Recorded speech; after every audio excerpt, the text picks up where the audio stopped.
Hello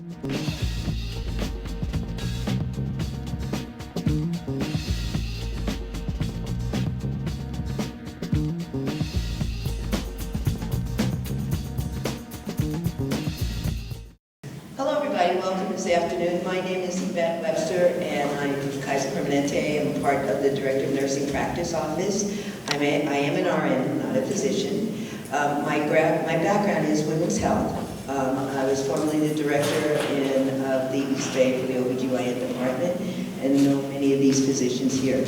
So with that, I'd like to introduce Dr. Matthew Schechter.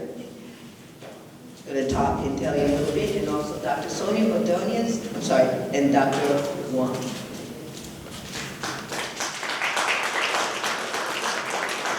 Thank you guys very, very much for being here.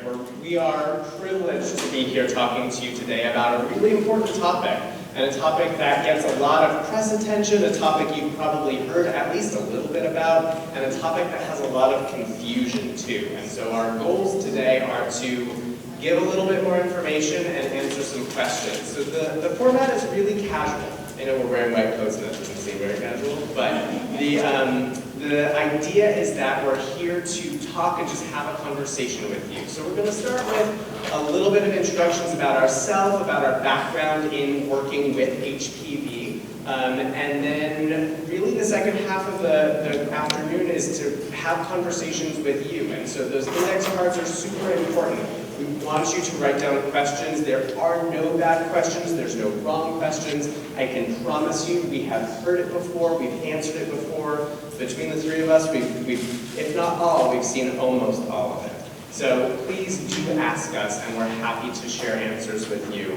And then we'll have a little bit of time at the end for you to come up individually if you have questions that you want to ask in a smaller format. But we really do want to have a conversation with you. This is not a PowerPoint lecture. You don't need to take notes unless you want to. There's no test at the end. So with that, a little bit about myself. I am the clinical dysplasia lead for the East Bay, along with one of the other docs in our department. I'm an OBGYN by training, and I have another appointment in colorectal surgery, believe it or not. And so I deal with the HPV virus, which is a virus we're going to talk all about today, as it affects people in the pelvic region, both front and back.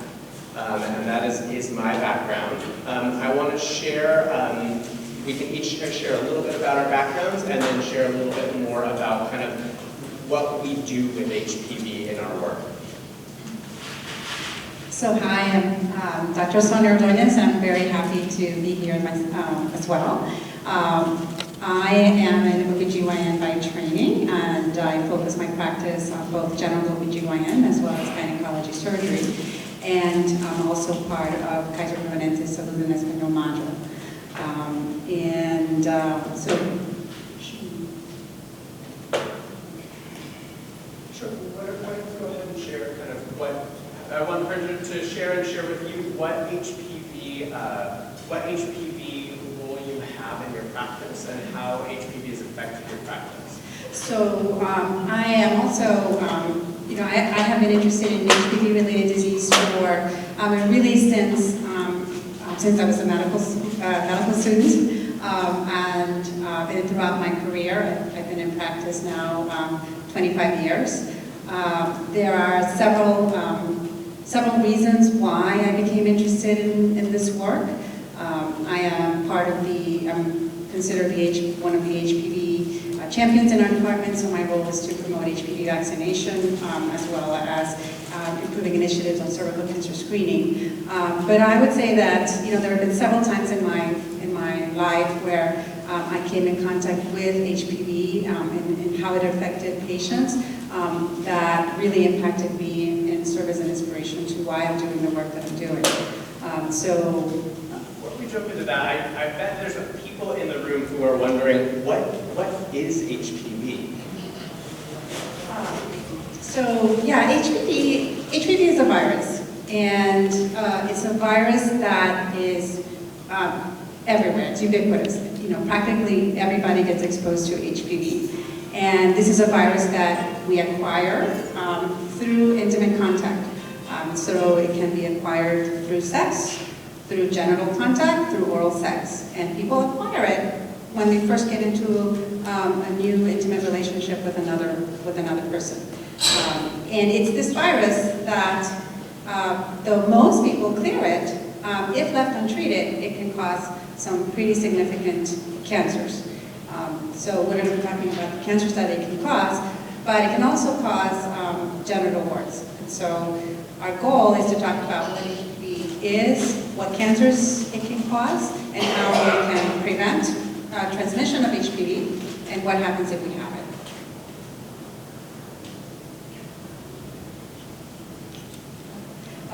So one of the stories that affected me when I was in my training as an OBGYN resident, and I was doing my oncology rotation, and I was working at the patient. I saw the patient was coming in for surgery for cervical cancer. And very diligently, I knew the surgery, I knew what was going to happen. I'm reviewing her history, and the first thing that struck me is that we were the same age. And she had been diagnosed with early cervical cancer, and she was going to have a hysterectomy. This young woman did not have children yet. She was unmarried, but she was going to have a life-saving surgery. She was going to have her uterus removed. And so that's something that carried me forward in terms of thinking not only me as what it means to be a woman and how to keep myself healthy, but also what it means to, what this disease can really impact the future of a woman's body and the future for her. The other story that really impacted me was later on when I was called to the emergency room to take care of an older woman. She was in her 40s. She was Latina. She hadn't been to the doctor for many years. She had presented with bleeding, and she really hadn't been feeling well for many, many months. She had been working a lot. She hadn't been able to get to the doctor. She didn't have health insurance, but she got to the point that she was really feeling terrible, had a lot of pain, was having just a bad discharge, and finally got herself to the emergency room. So I went to see her, and I did an exam, and I could clearly tell that she had advanced cervical cancer.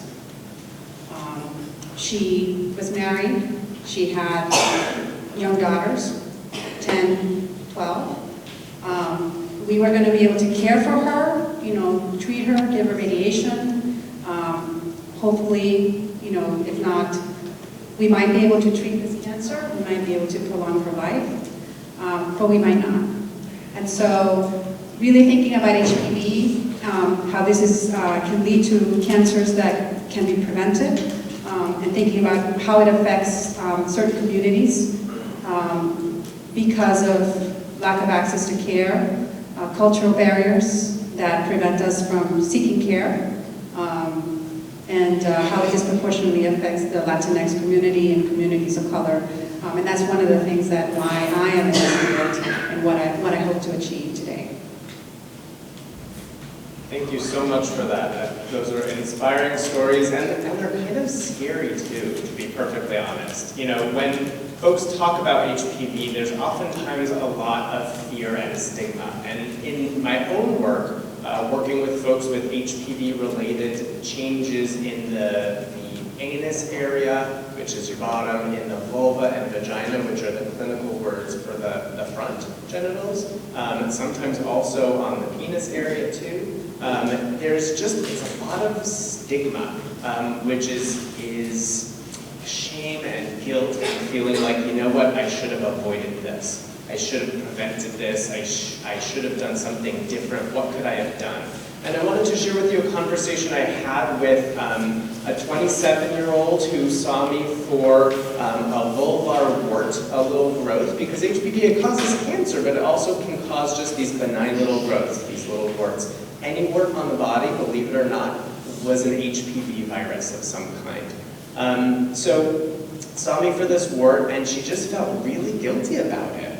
And we had this long conversation where I was able to not only, of course, treat the wart and get rid of it for her, but also help her understand that This is a virus that is almost universal on skin. It's on skin all over the body. There's genital types of HPV. There's over 100 different flavors of this virus. The genital types are transmitted from genital skin to skin. The other types on the body, the ones on the fingers and the feet, are transmitted other skin-to-skin contact. And this is something, I kind of liken it to glitter. I don't know if you guys have ever played with glitter. I have once or twice. And it gets all over, and it sticks to your body. It's hard to get rid of. You can't really wash it off. And this is a virus that is almost universal. And so I think it's really important to note that intimate contact can transmit the virus. Non-intimate contact can transmit the virus. One of the big things we're going to talk about today, and one of the things I talked about with this 27-year-old that I saw, was about how to also prevent your body's response to this virus, to prevent warts and to prevent cancerous change. And also to help folks understand that this is something that is super common, super duper common. We see HPV positive diagnosis in a lot of people. I'd say 10 to 15% of people who come through the door for screening at some point will have HPV positive. That doesn't mean you're going to get cancer. It doesn't mean you're going to get high-risk pre-cancer or even warts. This is something your body most of the time naturally cures on its own. And so when you hear a little bit of the scary stories, these are the less common cases where HPV doesn't get cured on its own by our body, and we help folks medically with that. So with that, I wanted to introduce Kevin Way, who is a head and neck surgeon, who's going to tell you a little bit about his practice and background, and also how HPV affects this area too.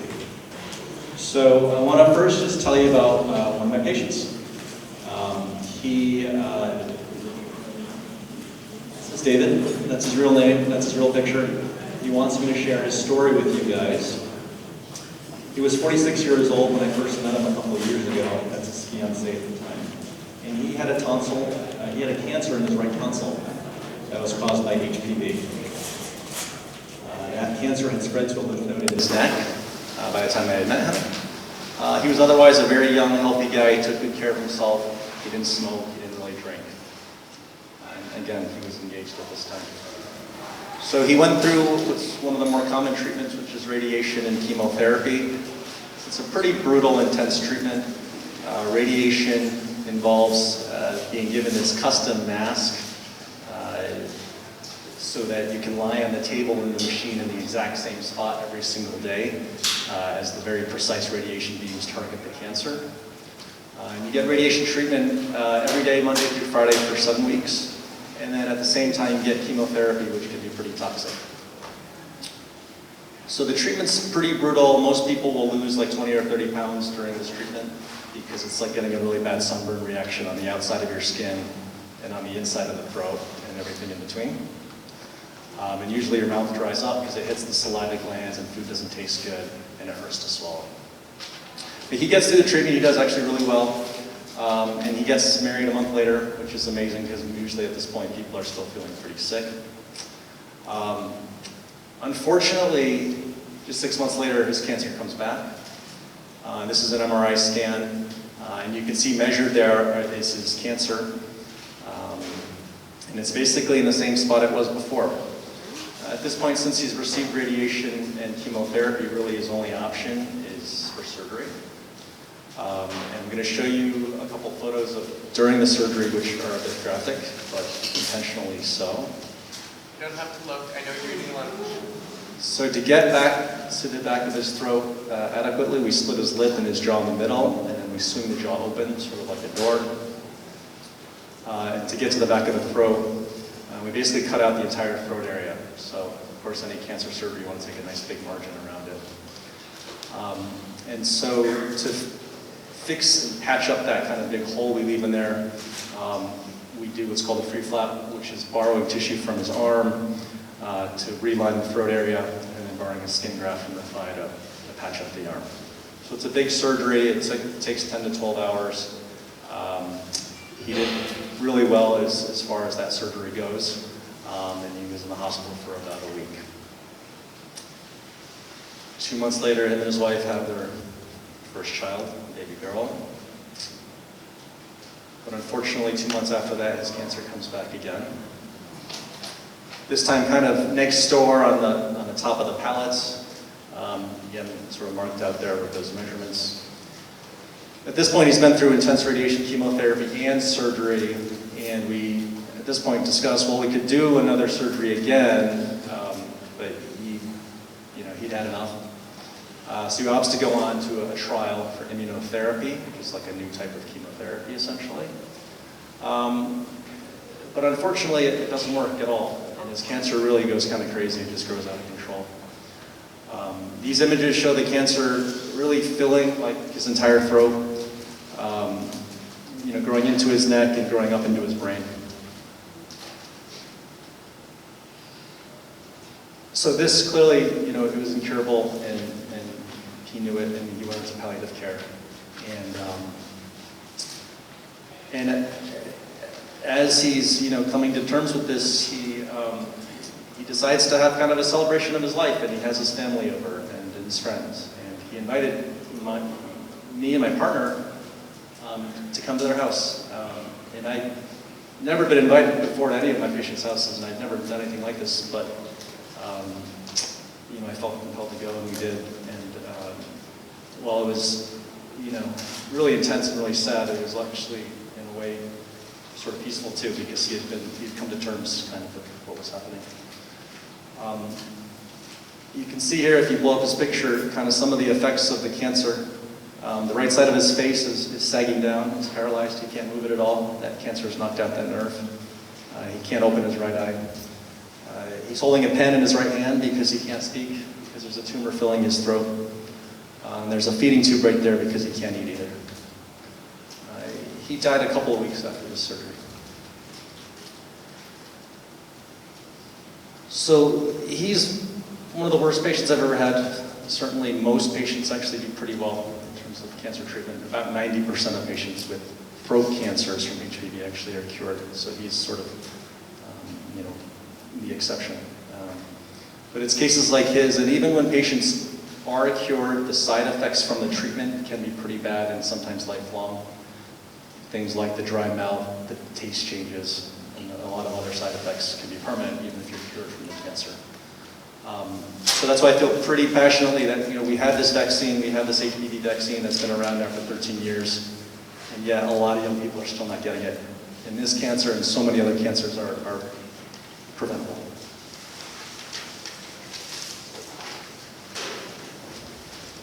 Thank you so much for that very sad but very meaningful story. And I think what hits me most about that story is how young this gentleman was, and how severely affected he was by this disease. And I want to just ask you guys a little bit of questions about the HPV virus, about the HPV vaccine, about screening, about prevention, about treatment. There's all these words that have come up as we've been talking today, and I just want to learn a little bit more about that for the group. So how do we prevent HPV? So as we say, this virus is acquired very easily with intimate sexual contact or any contact with your mouth or sharing toys. So one of the ways that the main things that we talk about is that you can limit the number of sexual partners, you can delay when you have sex, you can use condoms to protect yourself against infection, and all of those things are good ways to keep your body healthy. And studies show that they are helpful. But the reality is that for most people, despite the fact that they might be trying to have safer sex, they will still get into contact with HPV. So in studies of college-age population, we see about 60% of college-age women acquiring HPV within the first 2 years of college. And the numbers are very similar for men. And so our main goal right now is vaccination. So there are over 100 strains of HPV, but we do know that there are high-risk strains of HPV, and our current vaccine protects against 7 strains that cause the 85% of the cervical cancers, and it also protects against the 2 main strains that cause 90% of the genital warts. So vaccinate, vaccinate, vaccinate. Now, when we vaccinate, well, we want vaccination before you've come into contact with the virus, because we do know that although the vaccine works really great, once you've been exposed to the particular strain of HPV, the vaccine does not work for that particular strain. So we want you to be vaccinated so that if your body comes into contact with the virus, your body will fight it off. How good is the vaccine at preventing cancer? I mean, it sounds like there are kind of folks who might benefit but might not benefit. Like, is it worth bothering with, even if it like costs money and takes time? The vaccine is extremely effective if started before somebody has come into contact with HPV. So, for instance, Australia, that has mandated HPV vaccination for the young girls, they have practically eliminated cervical cancer. So our current vaccine, the Gardasil 9 vaccine, and we're not here promoted by Merck, the company, but our vaccine currently, if you get the vaccine, then they're extremely, extremely unlikely to develop a persistent HPV infection if you come into contact with one of the strains in the vaccine. So it will cover you, it will protect you against 85% of the HPV-related cancers. So I've had friends talk about their children going to elementary, little child care programs that have like warts on their fingers from like picking up toys and putting things in their mouth. So how young will you be administering like HPV's vaccine? Is it like at elementary? I mean, what's the youngest age? So human papillomavirus, there are different types of human papillomavirus. So the papillomavirus that causes the common skin warts is not the same one as this one that we're talking about. This one particularly, it needs the mucous membranes, so the vagina, the vulva, the anus, the mouth, that's what it needs to live. The other, you can't acquire HPV by shaking hands. You won't pass it to your children in your toilet. You need to have contact with a moist mucous membrane in order to pass it. So, but we want your children to get it before while they're young, because when children are young, their immune system is really powerful. So if we vaccinate under age 15, we only need 2 doses of the vaccine. Whereas if we vaccinate at 15 and above, we need to vaccinate with 3 doses. So that's why we want to get them, as early as possible. We can vaccinate as early as age 9, but for most of the time we're vaccinating at 11 and 12. If I've already had a positive PAP, or if I've had an HPV test that was positive, should I still get the vaccine? Because you said it might be too late. Yeah, so most people who come into contact with HPV, and the studies show that within 2 months of starting sex, you're going to acquire HPV. Is that common? So, but most people just come into contact with 1 strain of the virus. And so, there's 100 different strains, and there are some that are just really common. So you're still likely to get benefit from the vaccine, even if you've had an abnormal pap smear, even if you've had treatment for an abnormal pap smear, because you're likely only came into contact with 1 strain of the virus. So yeah, for sure, you should still get it even if you've had an abnormal pap. So we've talked a lot about cervical cancer. I think it bears mentioning that anal cancer is also preventable with the HPV vaccine. It's less common than cervical cancer, but it affects men and women. Penile cancer also preventable with HPV vaccination. And it's not like this is a disease of women. I don't want you to come away thinking that at all. The guys have plenty of responsibility here. It tends to affect women more. That's why that's a bigger part of our conversation. But the HPV virus is just as common in men as it is in women. It's just quieter about it. But if we vaccinate boys and girls, we can prevent HPV from taking hold in a whole generation. So it's important that if you haven't gotten vaccination and you're under 26, that you do so, that you encourage all of your friends, regardless of their gender identity, to do so. And the conversation thus far has just been about the pelvic region, right? But there's more than that. And I want to know if the vaccine can be helpful at all for the very, very scary cancers that you treat. The short answer is yeah, it can.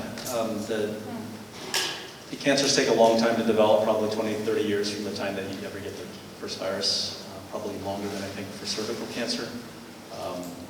So we haven't seen decreases in the throat cancers yet from the vaccine, but all of the studies indicate that it would decrease the throat cancers also.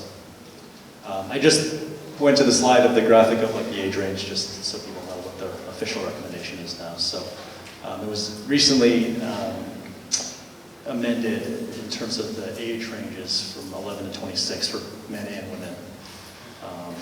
Everyone 11 to 26 is recommended to get the vaccine. And then from 27 to 45, it's what's considered like a permissive recommendation, which just means that it is FDA approved for it, but it's not really sort of officially recommended. So that's one of those sort of gray areas where you can ask your doctor and discuss it with them, and it's FDA approved to get it. I got my vaccine 6 months ago. I'm 4 years old, so I think it's worthwhile. I want to ask one more question, and then I want the audience to have question time too. So if you haven't filled out your card yet in front of you, please ask us a question, and we will promise to try to answer it. And we can pass them all to the left here, and we've got one of our wonderful hosts going to collect it for us. I've heard a lot in the news that throat cancer and mouth cancer and nose cancer is on the rise, and HPV related to this cancer is on the rise. This is new and scary. And I'm wondering, we talk about pap smears for women. What should I do? What should anybody do to reduce their risk and also to try to keep an eye on this? Other than the vaccine, which is really important, what else can we do? So you're right. So the throat cancers caused by HPV is going up every single year. So I'm just going to pull up slides because it's easier to tell stories. So that dotted line is the incidence of HPV throat cancer. It's gone up about 3 to 4% every single year, which maybe doesn't sound like a lot, but with compounding and stuff like that, it's actually a big increase. And we consider it an epidemic in our field. And again, it's the most common cancer I treat now. Almost every single day I'm taking care of somebody somewhere in their journey with HPV cancer. As you mentioned, unfortunately in the throat there is no equivalent of a pap smear. Right? So pap smears are great or amazing at sort of detecting it when it's in the precancerous phase, and then you can get rid of it then, right? In the throat that doesn't exist. So the HPV causes cancers in the tonsils, and the lingual tonsils. So that's like the same idea as your regular tonsils that you think of, but on the far back of your tongue, further down than you can see when you look in the mouth. And right now there's really nothing that's done to try to pick them up earlier. There's a lot of research being done on blood tests and saliva samples and stuff like that, but nothing that is ready to be used. So vaccination is really key. So I have a question, which is if you're not seeing the head and neck cancers for like 20, 30 years, and you're getting vaccinated now, you really won't see the impact, let's say, for at least another decade or two. Is that correct? Yeah, that's probably right. The studies, sorry, they have done studies that show the amount of HPV that's living in people's mouths has gone down significantly if you've been vaccinated. And so it has been mentioned, the HPV virus is everywhere. I think one of my graphics. So in about 10% of men's mouths, 4% of women's mouths, half of males' genitals have HPV on them, about a quarter of women apparently, and even young girls who are not sexually active, about 5% of them, some studies have shown have HPV on their genitals, so it's really sort of everywhere. Does that go from men too, or like that 5% too? Is can't get it too at 5% like the men? Because I was looking at the woman.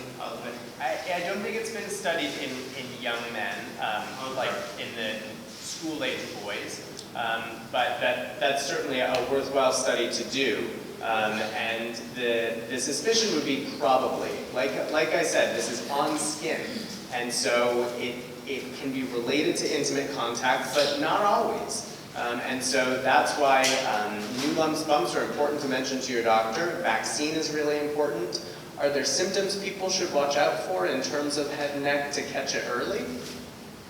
Yes, so the way these cancers usually present is one of two ways. Either one is a lump in the neck, like an enlarged lymph node in the neck, and the other is a persistent sore throat. And both of those symptoms... What do you mean persistent? Yeah, like a sore throat that doesn't go away, right? So everybody gets sore throats from colds and stuff. Usually that should go away after maybe like 3 days or a week at most. And we kind of have a guideline of if either of those symptoms, the sore throat or the lump in the neck, don't go away after about 2 weeks, then you should talk to your doctor and get checked out. So just probably the single most important thing that you can do to also, besides getting vaccinated, is not smoke. Because smoking can affect your abilities, your body's ability to get rid of HPV. It can also cause changes in your body that go from pre-cancer to cancer. And so if you don't smoke, don't start now. And if you smoke, talk to your doctor about going on a safe medication to get you healthy to stop smoking. Does that go for cannabis as well? No. So the question was, does it go for cannabis as well? And there is not strong research into that question, because cannabis research is hard. But the vast majority of effect of smoking is tobacco that we see in the research. We can't say for sure that it doesn't affect, but there's, even if you chew tobacco, even if the tobacco is not smoked, we see something about tobacco use that puts its thumb on the ability of the immune system to fight off HPV. So the counseling is really around tobacco use. Cannabis smoking has other issues unrelated to HPV, though, that are worth discussing with the doctor. I wanted to turn it over to you guys and answer some questions of yours. So Annette, our wonderful and longtime associate, is going to go ahead and sort through some of these questions for us. We have quite a few, and they're very good questions. Any side effects from the vaccination?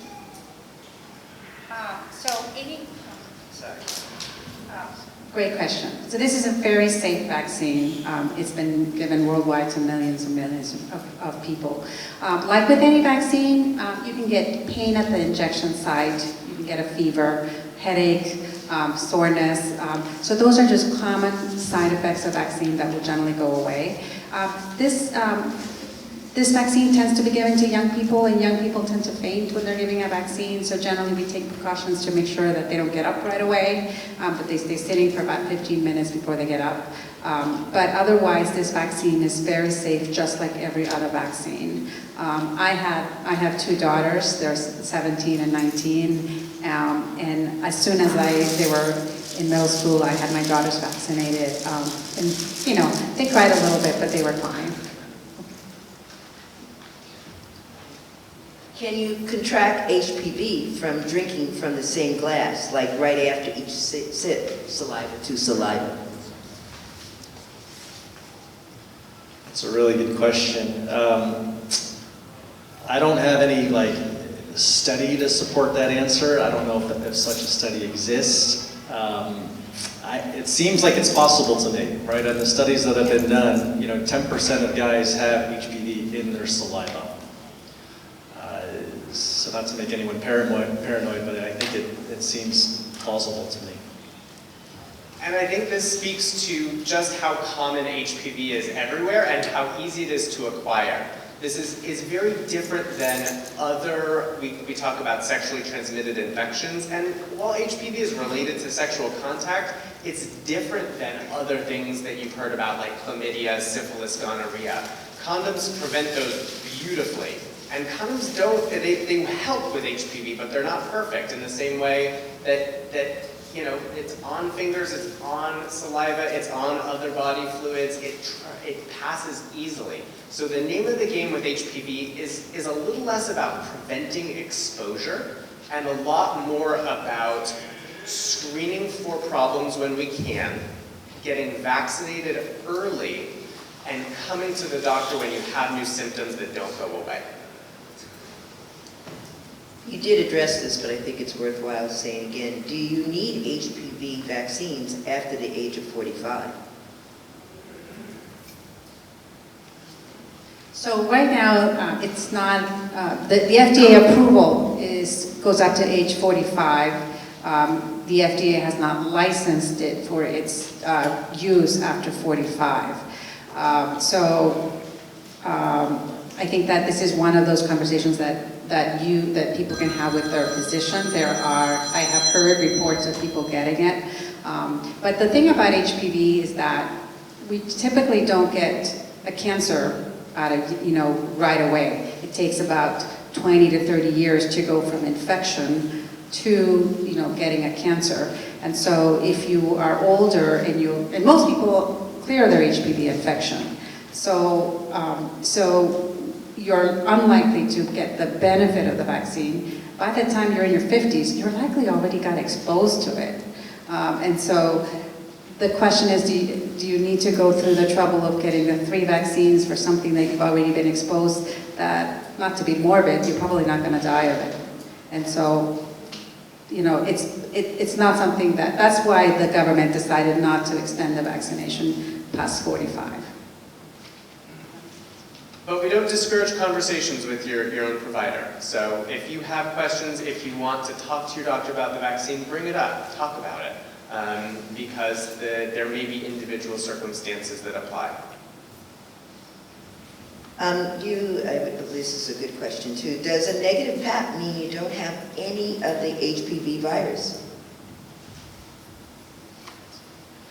So great question, and we're talking about PAPs. I don't think we even talked about what is a PAP. So a PAP is basically a brushing of cells off of an area that might have HPV effect. We do PAPs mostly in the cervix, sometimes also in the vagina, and occasionally in the anus for very select folks. And what we're looking for are changes in cells that could turn into cancer over time, pre-cancer. Because in some parts of the body, we can find pre-cancer and treat it and keep people from having bad things happen. So the question was, if your PAP is negative, if you don't see precancerous changes, does that mean there's no HPV there? In some parts of the body, we also screen for some of the HPV viruses as part of our cervical cancer screening, as part of our PAPs. So it means that if you have a negative PAP, you are low risk for developing cancer. And we can continue to watch and wait and see. It doesn't necessarily mean that you never had HPV. It doesn't necessarily mean that the HPV virus is a harmless strain isn't there. But it does mean that your risk for developing cancer is low in a certain amount of time. And so we recheck. And we at Kaiser Permanente, we consider ourselves the leaders in cervical cancer screening and prevention. And so we realized that we're no longer going to be doing the old traditional pap smear anymore. The pap smear was developed in the 1950s, and it was a test to look for abnormal cells, and it didn't really work very well. And as we understand the role of HPV in developing of cancers, we're actually moving forward to do primary HPV testing, because it's actually, presence of HPV infection that is going to be telling us about cancer risk. So if you go to Kaiser, and if you hear us talking, if you hear us not using the word pap smear anymore, it's because it's no longer your mother's pap smears. We're in the forefront of cervical cancer prevention, and we're going to be actually testing for HPV. Now, a negative HPV doesn't mean that you don't have HPV, but we need enough copies of HPV in our bodies to give us cancer risk. So somebody can have an HPV positive, then subsequent year it can be undetectable. And that's what really gives us the cancer risk if it's undetectable. Although the age is listed, can I vaccinate my son who's 9? That's a great question. There are some doctors who will go outside the age ranges, both below and above, for the HPV vaccine. It is approved at age 9. It is most effective before any intimate contact, and the immune system might be a little stronger at age 11, 12 to get that best response. But if you have coverage now and you might not have coverage in the future and your kiddo's 9, talk to your doctor about it. It's a reasonable thing to do. I'm not sure we're going to be able to answer this question, but it's an important question, which is how much is the vaccine and where can I get it?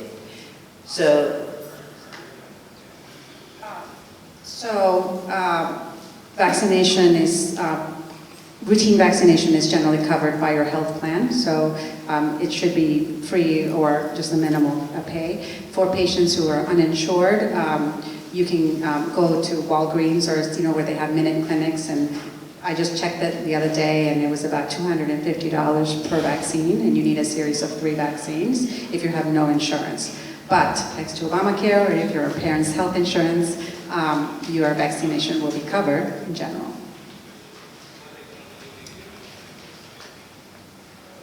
Is HPV related to HSV1 and HSV2? Great question. So there's a lot of HV viruses, right? HSV, HPV, HIV. Are they all the same? Are they related? Is it some family? No. It stands for human papilloma virus.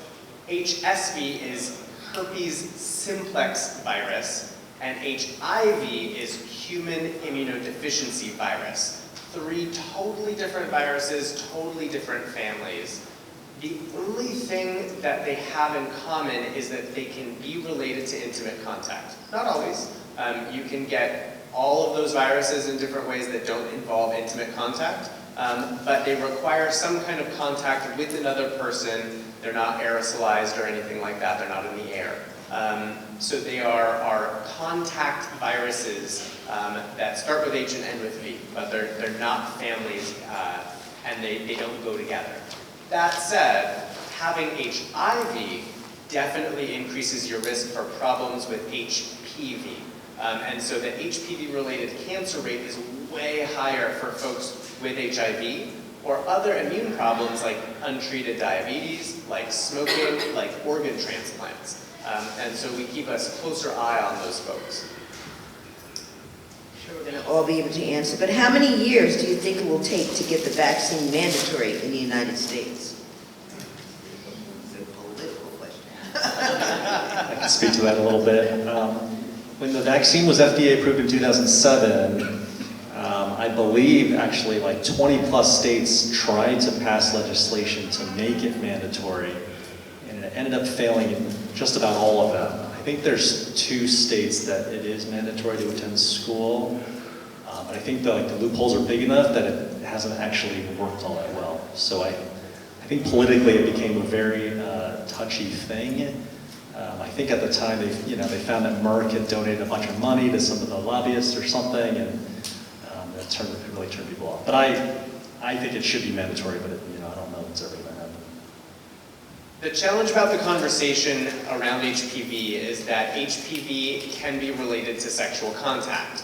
And talking about sex and children is a difficult thing to do for all of us. And the idea is that this is not a vaccine that's related to an STD. It's not a vaccine that's related to sex. It's a vaccine to prevent cancer. Period. The end. Cancer prevention vaccine. And so if you're talking about it with the people in your life, those are the words that we use to help folks understand why this is so important. It is a cancer prevention vaccine. It's a virus that is universal. We have all come in contact with it likely at some point in our lives. And that's why it's important to get vaccinated early when you have the strongest response and the best chance of not having contacted it already. How does the vaccine work, the mechanism, since it's a cancer? And I can't imagine that the vaccine works in a similar manner to chickenpox or polio as they're viral and bacterial. That's a really good question. So how do vaccines even work in general? And there's different vaccine types, and we don't need to get into that now. The idea basically is that the vaccine shows your immune system, the part of your body that fights off disease, it shows it little bits of the virus. And your immune system recognizes those little bits, and it says, oh, I've never seen that before, but I want to never see that again. And it gives a response inside your bloodstream that sticks around, it has a memory. And so then when your body sees the virus again in the future, your immune system is like, oh, I've seen you before, no thank you. And it clears the virus quickly before it sets up shop doing something wrong on the cells in your body.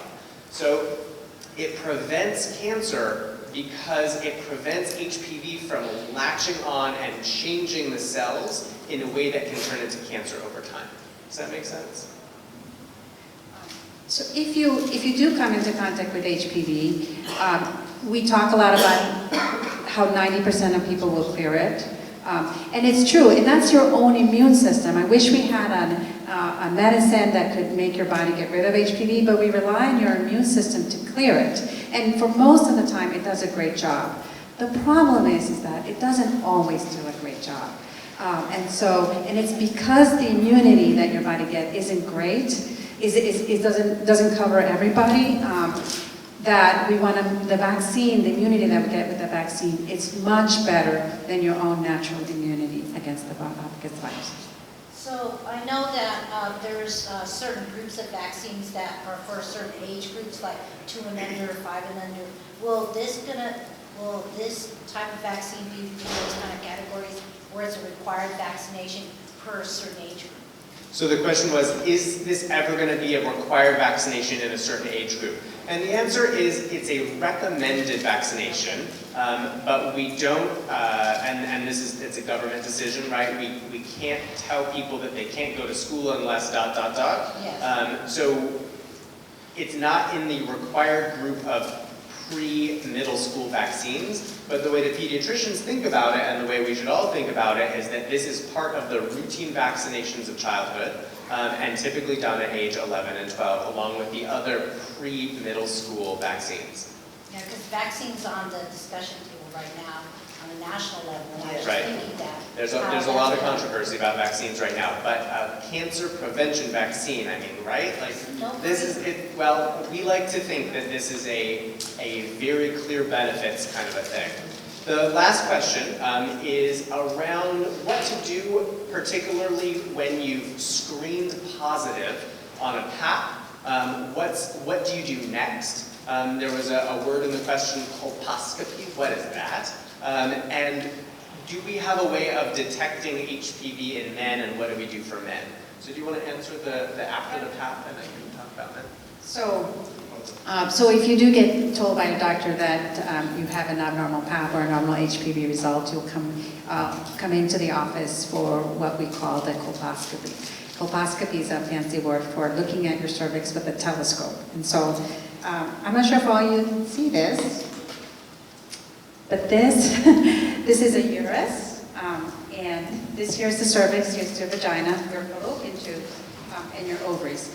And so we need to look inside the cervix, and in order to look inside, we need to put a speculum inside, which is a plastic or metal spatula to open the vagina, and then we need to look inside to the cervix, and and we look at it under magnification. We'll put a soft vinegar solution on it that makes HPV-related changes turn white. And then we take some biopsies. Biopsies is kind of like a scary word, but it just means that with a really tiny pincher, we will take a little bit of piece of tissue. It's a couple of millimeters. So it's almost like just taking a little piece of your nail. So it's a very tiny pinch, but we need to be thorough about that. And what we're looking for is for changes on your cervix that could turn into cancer. And cancer is rare, but dysplasia is common. And then we'll get a level 1, level 2, level 3, and we hope we don't find cancer. And then based on that, for the vast majority of results, they're level 1 or low grade is another word, and we'll tell you to come back in a year because 70% of women will clear HPV within a year, and then 90% will clear it within 2 years. So we're waiting for your immune system to clear it. Awesome.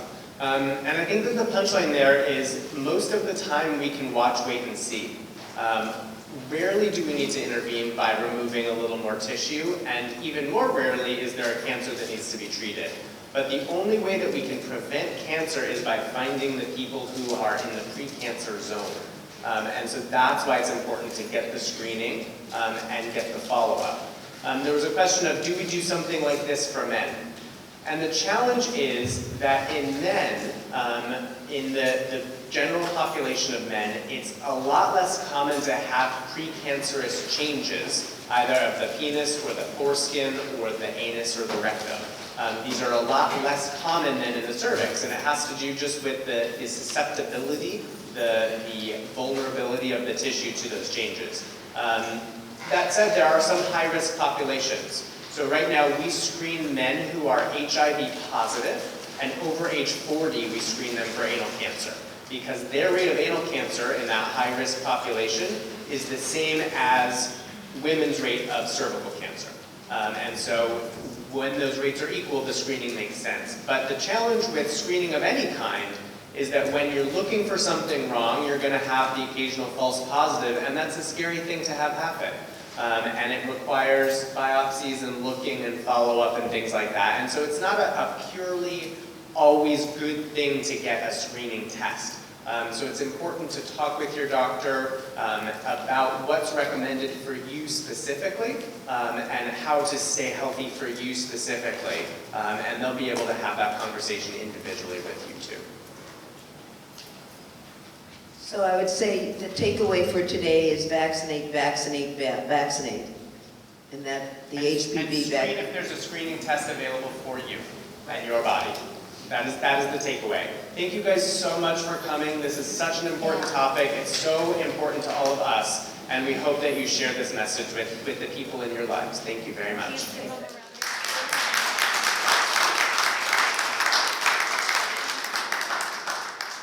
We'll stick around.